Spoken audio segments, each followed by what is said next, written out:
Alright, my name is Derek.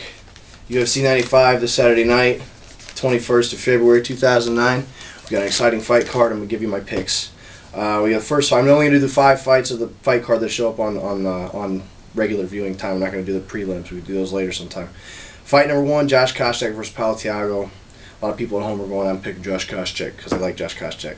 I like Paulo Thiago because even though we know that Josh Koscheck's got KO power, he won his last fight with a KO. He's a very strong wrestler. Thiago is 10-0, and 7 of his victories come by way of submission, most of which are triangle chokes. So tells me the guy's going to be working really well off his back, where Koscheck is probably most likely going to put him anyway. You probably see a second or third round choke out by Paulo Thiago. Thiago wins over Koscheck.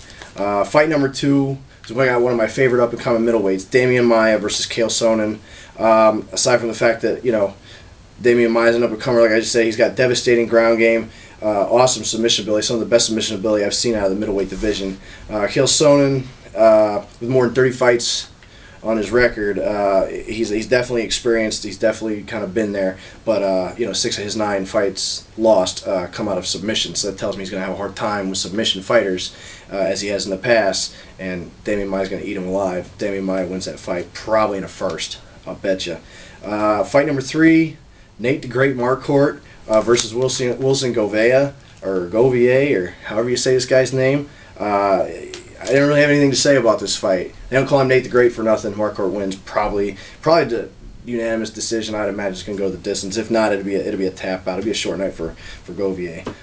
Fight number 4 is actually the one I'm picking to be my favorite fight, because it's got a couple of guys. A lot of us have heard of them: Roy Markham, Dan Hardy, but they've not been top card competitors in UFC as of now.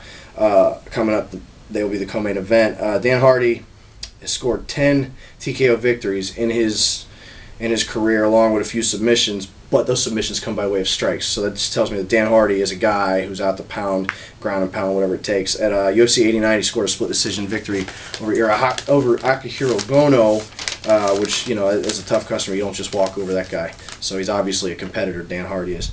But on the other side of the cage, you got Roy Markham. And I like this guy, actually, for this fight because he's a fight finisher. Every one of his victories have come by way of a finish, be it 11 TKOs, 5 submissions. He's a consistent fight finisher, and that's a big thing to say in this game today. Some guys like to eke out a decision, and that's cool. It's part of the game, and that's you just got to work past it. But I like it. It's going to be a tough one to call. That's why I say it's my favorite fight. These guys are so evenly matched that it could really go either way. I could be wrong about this, but due to stats and what have you, I'm going Rory Markham for this fight. Probably won't be finished, probably be a decision, maybe even split. But then the main event, you got Joe Stevenson versus Diego Sanchez.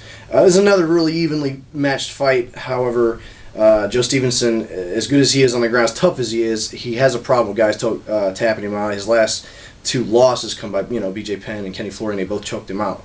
So Diego Sanchez is relentless in any aspect of the game. He's standing there on the ground, but this one's going to go to Sanchez, probably by decision, but if not, it'd be like a TKO in a third, because Sanchez is going to unrelenting beating on Joe Stevenson. And those are my fight picks for UFC 95.